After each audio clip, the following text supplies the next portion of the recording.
Welcome back to the Naked Proverbs podcast, where we unclothe the truth about Black love, family, and marriage. My name is Nik Scott, one of your hosts, and I'm here with my husband. What's going on? It's your boy Rich, and today we are going to talk about sex. Right at the start of every episode, we have to remind our listeners that we are not trained, licensed, or professional therapists or counselors. We have been married quite a while, and we use Naked Proverbs as our platform to share our advice, our experience, our stories, and our opinions. If you haven't already, make sure that you are following the Naked Proverbs on whatever platform you listen to your podcasts on. And if you like what you hear, show us your love and support by giving us a 5-star rating on iTunes or whatever platform you are listening on right now. Thank you to our listeners, our new listeners, our old listeners, all of those that have chosen to tune in. We appreciate your support, and we look forward to spending many more weeks with you. It's very important for me to bring this up. The Kansas City Chiefs won the Super Bowl. It was just a week ago today, so it's still new news, and maybe some of y'all didn't know that. It's okay to bring it up. It had been, 50 years since they won a Super Bowl. So if you want to talk about it for the next however many years. 50 years. Well, let's hope it's not another 50 years before they win the Super Bowl again. But I'm going to talk about this one for the next 50. Oh, okay. I'm going to keep talking about it. So next week, y'all get ready to hear me say congratulations to the Kansas City Chiefs for winning the Super Bowl. It was a big win. But you know what was more surprising to me is the amount of conversation, not around the fact that the Chiefs were down by 10 points, came back, not the fact that Patrick Mahomes threw 2 interceptions, something he hadn't done like ever. The talk was not about all these great things. The talk has been and continues to be about the halftime show, which was so dry to me. Oh my goodness. I don't even understand. Maybe that's why people are talking about it, because it was so bunk that if people weren't talking about it, people would have just forgot who performed at this year's halftime. No, that is not what people are talking about. I know, but they're trying to make it seem like it was something, and it was nothing. Like, nothing about it was nothing. It was all nothing. I didn't even really pay attention, honestly, during halftime. Matter of fact, somebody posted a question and said, let's talk about the elephant in the room. What were your thoughts at halftime? I believe that's what it said. And my first thought was, well, at halftime, it was 10-10, but we weren't playing very well. So I was like, I was a little concerned about us not scoring like I thought we would and blowing out. Who do we play again? Oh, the 49ers. It doesn't matter. They were. But, I was totally focused on the score and my team and us trying to win a Super Bowl. And then I went back and I was reading all these comments, and people were actually talking about what they felt was the vulgarity of the halftime show. First of all, where do these people live? They must live somewhere in the great state of Kansas, where the Kansas City Chiefs actually play football. No, they don't. Who are you? President Trump? That was the funniest thing also. If you didn't see, the president really believed that the Kansas City Chiefs were from the great state of Kansas. The great state of Kansas. But to be clear, there is a Kansas City, Kansas, and a Kansas City, Missouri. However, the halftime show, I watched it. I watched all of it because I love Shakira and I love my Boricua sister, J-Lo, and I could not believe the amount of conversation that took place afterwards. I mean, obviously she was on a pole, and we at our Super Bowl party, we were commenting on the pole dancing, and we were sitting at the table talking about, well, we need to get together and do a pole dancing class together. And some of us were like, nah, because I don't have the upper body strength. And then when J-Lo got up there with her 50-year-old ass and she was swinging on that thing like she was 17, we were all like, well, if she could do it, then we could do it, right? We were looking at it, I guess, from a different lens. I didn't see anything inappropriate with what they were wearing. These are performers. It's a show. These are performers. J-Lo built her entire career from shaking her ass. From what was the show she used to be on, In Living Color? Right. Shaking her ass. I mean, that's what she did. She was known for her big old booty for up until now. Now she ain't got no booty, because as you age, if you don't know, booty kind of, if you ain't got no real booty, it kind of goes away. But the point is, I didn't see anything wrong with it. And in my opinion, I believe if you're concerned about, oh, it's a family show. Well, guess what? I promise you, if your kids are in middle school or high school, and sometimes elementary school, depending upon what metropolitan area you live in, I promise they are being exposed to much more vulgarity than what Shakira and Jennifer Lopez did at the halftime show last week. And I had somebody say something that I was like, that's pretty good. What they said was, if you are expecting a halftime show that's sponsored by brands of alcohol and all kinds of other, branding that came out to produce something that is wholesome and just perfectly fit for your family values, you are sadly mistaken. And the reality is, the Super Bowl is about making money. It's not even about the football game. It is about making money. When companies are spending, I think it said $5.6 million for every 30 seconds of an ad, believe me, they don't care about your family values. So, unfortunately, that is the world we live in. Not just the America we live in, but the world we live in. It is a capitalistic world where money is what the focus is on. So, again, I didn't see anything wrong with it. I didn't really focus on it because, I've never really cared. I don't care if it was when Prince performed years ago. Prince performed in the Super Bowl? He has. Oh, wow. When Janet Jackson performed, I'm gonna be honest, I don't care about halftime. I'm like, get through it so we can get back to the game. But I have to agree with you that there are so many things out there that quote unquote are unwholesome for our children. And unless you are checking your child's phone on a regular basis, and most people aren't, unless you are monitoring what websites they're going to, unless you are around and finding out who they're hanging out with at school and in their free time, you need to get off your high horse and realize that you aren't doing your part, and you shouldn't be mad that the TV is not doing theirs either. There's way bigger things, and I think that some of the people who were offended by this because of their children saw Jennifer Lopez swinging on a pole. She was half naked, but she's always half naked. And if they're offended by that, yes, I do agree that it is a high horse, but check your own self before you wreck yourself.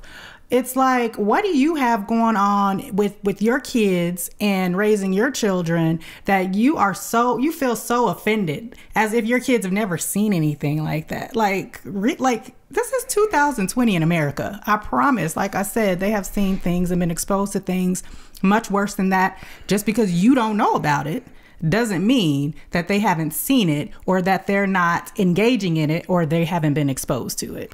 And if for some crazy reason your children have never been exposed to anything like that, that to me is a great opportunity to have conversation. Teachable moment. Right? Yep. Instead of always looking at everything as an attack on your spirituality or some negative thing, it's a great opportunity for you to take that as a parent and say, this is a teachable moment. A couple things could be taught here.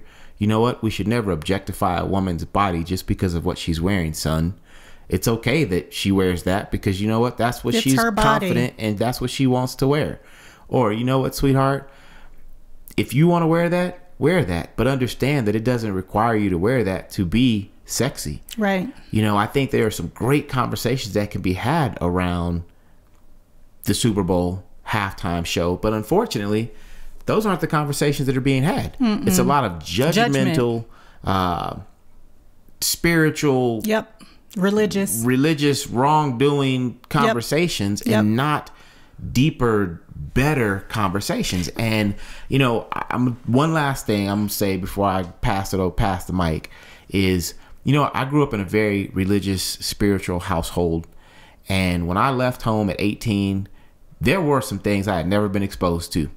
And I went to Atlanta and I lost my mind. You've said that before. Why did I lose my mind? Because my parents kept me sheltered and there weren't these conversations happening. And there was no internet. Exactly. So it was like, if I didn't know it had happened or didn't know somebody that had done it, then I didn't know about it, right? So it's a very fine line between keeping your children safe and sheltered from the craziness that's out there and totally just acting like it's not there and sticking your head in the sand, because at some point they are going to have to face these things, and you as a parent should have prepared them for that. Two things I want to say, and then I'm done talking about the Super Bowl and the halftime show, because first of all, I was more offended by the fact that Shakira came out with almost a plain face doing a performance. Like, you are performing it, everything's supposed to be exaggerated. But we have a whole episode where we talk about what your daughters should and shouldn't be wearing and the impacts that has on our community, on our daughters and our sons. So you can go back and hear our opinions about how we feel about the way our daughters should be dressing and how much control we should have over what our daughters are choosing to wear and why. Secondly, the other part of the conversation that I'm seeing on the internet regarding the Super Bowl is all about how women, we've come too far to have to do these types of things. I feel like that was a very progressive performance, because let's be clear, yes, people are shunning J-Lo and Shakira for what they wore in their entire performance, but let's be clear, 50, 60 years ago, they wouldn't have even thought to wear anything like that, even if they wanted to, because of the backlash that they would have gotten. So 50, 60 years ago, they would have got backlash. They're getting backlash today. So is it really regression or is it progression? And let's not forget, J-Lo 50 plus, y'all. Boom. Don't be jealous. Get out there and get your body right. Did you see her arms? Man, both of them, I was like, dang. Like, I'm gonna be real, I couldn't belly dance because my belly would take up half the screen, right? But I mean, Shakira out there able with her little six-pack, she booming it. She was like, working it. Okay, I mean, I ain't mad at you. I believe Salt and Pepper said it best. Let's talk about sex, baby. Oh my gosh. Let's talk about you and me. Was it them? Am I right? That was Salt and Pepper. I mean, because you gave me that look like I ain't know what I'm talking about, but I'm pretty sure that they said it. I can't believe best. You said that. Let's talk about sex. All the songs about sex. Hey, that's the best one, though. Because they said, let's talk about it. And I think what I loved about it was, it wasn't a man saying it, right? It was them breaking down that barrier of, we could talk about it too. Because unfortunately, when we talk about sex, it's always from the man's point of view, right? I want more of it. I want it like this. It needs to be like that. But what about the woman? Doesn't she have a voice in this? I mean, she's a part of this. She should be. I mean, I hope so. She should be. And I think this really, really goes well with the conversation we had at the beginning of the episode talking about progression of women, right? Right. We have been shunned for being sexual for so long that it's almost uncomfortable for some women, and especially in marriage, which is weird to me, to be an active part of the conversation and the involvement and the act of sex. When we came up with this topic, you know, one of the things you said was, well, how do we want to attack this topic? I mean, the word sex, and especially when we're talking about in marriage, it's a broad topic. You could talk about just, should you have sex in marriage?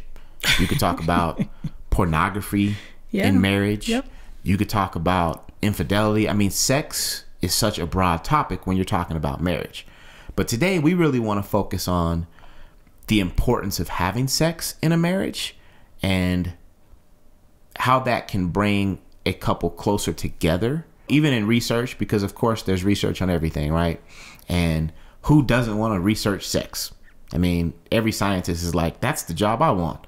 So they've done their research and they have proven that marriages that have regular sex going on have a higher level of commitment. They are more connected emotionally, and long term, they're less likely to divorce. Can we define what regular sex in marriage means? Well, for me, it means every day. Mm-hmm. But for you, mm-hmm. it may mean 5 times a week. And for our listeners, it may mean once a month. So I think my point is what is regular to one person may not be regular to another, but it's not so much what's regular to me individually. Mm-hmm. It's what we as a couple can come up with as this is regular. So y'all know that I am a fan of the Atlanta Housewives. I'm not a fan of all the Housewives shows, only Atlanta and Potomac. Those are the only 2 I watch. And I remember years ago, it was one of these wannabe housewives. I think it was one of Nene's friends from wherever she's from in Georgia. And she was saying that her and her husband had an agreement that they would have sex every other day. Like they literally had it scheduled and planned out, and that's what worked for them. And then on another show, I don't know if it was Atlanta or Potomac or wherever I heard this from, it was another wife. It might have been on that show that comes on the OWN channel, where one of the wives, it said something along the lines of, if it's more than 3 days, then I know that I need to step up and make sure that we're having sex. Because let's be clear, sex, and this isn't to say that women aren't sexual and we don't get horny and we don't want what'd you call it last week? The dick. And we don't want it, because that's not true. We get horny, we want it, but let's be clear, it's not typically something that we're just fiending for all the time. I am. But men are. So for a lot of wives, it's easy for sex to not be as high on the priority list as it is for our husbands. So I guess now my question is, if a couple sits down and says, okay, well, we're going to come up with this regularly scheduled programming of sex. That's not fun. That's not to say that we're going to eliminate any opportunity for spontaneity. Look. I'm just trying to get to the bottom. Okay, how you does a get couple? I'm sorry. How does a couple decide or come to regular sex? Like, what is that? I mean, I think that if you find in your marriage that your spouse, husband, wife, doesn't matter, right? Because like I said earlier, we always put it on the husband, but there are women out there that want it more often than their husbands. So if you get to the point where you feel that your spouse is not sexually satisfied, then it's time for you all to have a real conversation about that. Like, well, what's going on? And I think that that kind of leads me into, you have to have realistic expectations though. Mm-hmm. You know, I can't expect my wife to go to work all day, deal with the kids, run them around, deal with the dogs, cook a meal, and then feel like having sex. Because what I believe is that when it becomes to the point where you're just laying there just to do it, then you're missing the whole point of it anyway. Like, are there moments where you just be like, whatever, get done, go to sleep? Yes, I think that happens in marriage. But that should not be the routine, and that definitely shouldn't be the norm.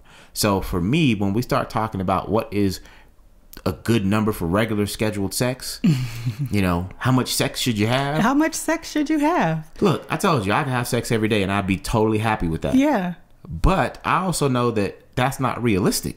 So for me, I think it is being able to be realistic in your marriage and having those conversations. Because let's be real, most people are not having those conversations.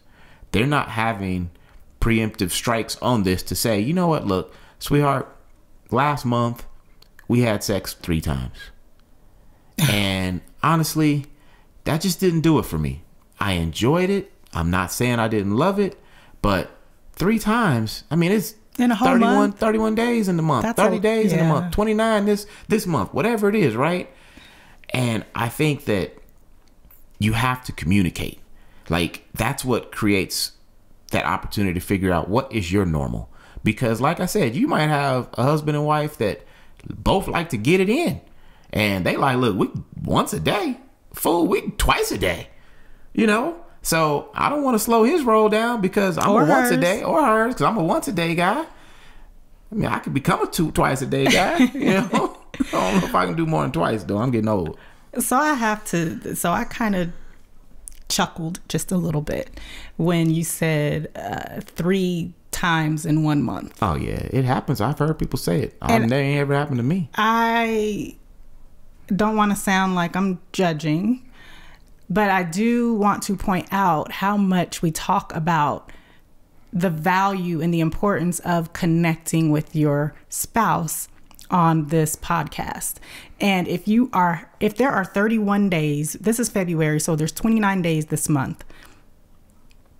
If you're only having sex with your spouse 3 days out of 29, what is that percentage? It's not even once a week. Is it even a whole percentage? Hold on, let me get on my phone. I'm gonna do this math. And if the research is true that says sex matters so much in marriage that it increases your level of commitment to each other and it helps you to connect emotionally, what is that saying about your commitment level to your husband or your wife, or how much you really truly want to be connected to that person? It's 1%.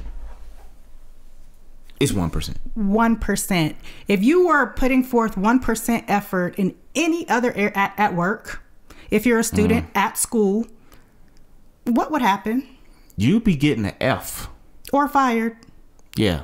So I think I wasn't judging, but I'm thinking about it. Because I'm telling you now. I try not to judge. That is something that you should be judged on. What the Bible say? Judge not that you be not judged. See, that doesn't even apply to this. Because you can come judge me. And I'm going to tell you now, I'm better than 1%. Well, and not to be bragging either, right? Like, we don't want people to feel like we're in your business. Like, we've been in your business since day one on this podcast, and we're going to continue to dig up in your business. And if you don't like it, well, it's like we've said before, it's our podcast, and sorry. I look at it and I say, are there reasons? Because there may be a reason, right? Maybe you've got health issues, like legit, not sure. It could be that time of month where, let's not, maybe it's not the best time. Maybe you just had a baby. Mm-hmm. Maybe, you've had to work a really hectic schedule, or you're traveling for work. I mean, are there excuses, are there reasons? Yes, please don't call them excuses, because those are legitimate, valid reasons. So there are reasons that maybe you aren't having sex as much as you would like, or as much as, you normally would. But if that is the norm, like none of those things, or you don't have a really good reason, and you just every night got a headache, or every night you're too tired, or you always got to work late every night. Come on. Do better. And I want to be clear, because we did not clarify at the beginning of this podcast. You mentioned infidelity as a subtopic of sex. Today, we are specifically talking about sex between a husband and a wife who are married to each other. In a happy, healthy relationship. So we're not talking about sex with your side chick or your boo or none of that. Count. No, we're talking about, today's episode, we're talking about sex in the construct of marriage. And on Friday, I sure hope that there's going to be a whole lot of sex being had, because it's Valentine's Day.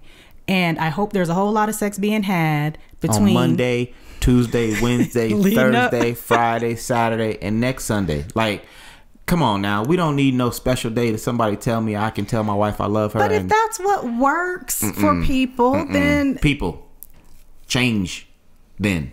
If that's what's working for you, change it up. Make it better. But if if that's good for them, you're saying, okay, let me get this straight. If it's working for people, if they're like, you know what, Friday night is sex night, and this year Friday night just happens to be Valentine's Day, which means it's the one time a year that I actually buy flowers and candy for my spouse. If that's what works for them and they're not unhappy and nobody's bothered by that, why do they need, if it ain't broke, why they need to fix it? I'm going to tell you why you need to fix it. Because there will come a point that once a year buying flowers for your wife is not enough. Not to her. If you want your marriage to grow, then you should never be good with this is good enough and we're both happy. Never. And that's just my opinion. You know, I don't think that you should ever get into such routines and habits because everything is good. You know, I'm on a Facebook group with a bunch of veterans, and I was reading a post, and it's all about, you know, preventing veteran suicide. Amazing group. But I'm in this group, and somebody was talking about PTSD, and they said, man, is something wrong with me because I don't have PTSD after some of the things that I've seen and done. And somebody comes in and they say, get help now. And people are like, what? And the man comes back. He's like, look, I'm a Vietnam vet. I didn't have any problems for 30 years. Everything was good. Everything was okay. And then one day, I don't know what happened. I don't know what triggered me, but I had a total meltdown and had to start getting help. And to me, I feel like what we just described, that marriage where everything seems okay, and then she's sitting down or he's sitting down with their friends and they start to find out like there's another level to this. You can create issues in your marriage because you're avoiding actually pushing the boundaries and being better at your marriage. So that was real deep what you just said. And I think that, you know, not to change the subject or cut it short, but I do think that that deserves a whole episode conversation, right? Okay. Because we do, one of our top 18 tips that we gave in podcast, the very first podcast we did, was you should be growing in your marriage. Mm-hmm. And I believe, just knowing who you are and knowing you since you were a child, and I was a man. You were not a man. I was a teenage man. A teenage man. I feel like that's what you're saying. Like, you should never be satisfied at any level in your marriage. And no. I'm the type of person, and you've known me since I was a teenage woman, mm-hmm. that I'm never going to be satisfied. I used to say it then, I say it now. I will never, ever, ever, ever, ever. There's never going to be a level that I reach in my life and in my marriage and as a mother that I'm like, cool. And I think that though, is what can lead to a sexless marriage. You know, because we're talking about sex and marriage as if it's happening. But reality is there are some marriages that are happening right now where they're not even getting it 3 times a month. It's a legit sexless marriage. And it's gotten to that point because of stagnation. It's gotten to that point because of routine. It's gotten to that point because, well, we put it on the schedule. We're just supposed to do it. But eventually that gets old. Or it could have been something happened and I don't want your ass touching me ever no more. Right. But we just haven't gotten brave enough or whatever it is to make the separation official. There are ways, if you're in a sexless marriage, to get out of it. Just like we talked last week about getting out of a rut. If you're in a sexless marriage and you want to get out of that situation, and I don't mean get out like go out and find a side chick like you was talking about earlier, right? I'm talking about you and your spouse getting out of that sexless marriage rut. There are things you can do to make that happen. The truth of the matter is that people do believe that once you get married, the sex is gone. And it's just not single people who believe that. It's married people who also believe that. And you definitely don't want the sex to be gone. Because like we said in the beginning, it does have a huge impact on the level of connection you have in your marriage and the level of intimacy. So when you end up in a sexless marriage, understand that it will begin to erode the foundation of your marriage itself. And other areas of your marriage, right? Even if it's not the foundation, it will definitely ultimately end up get to the root of it.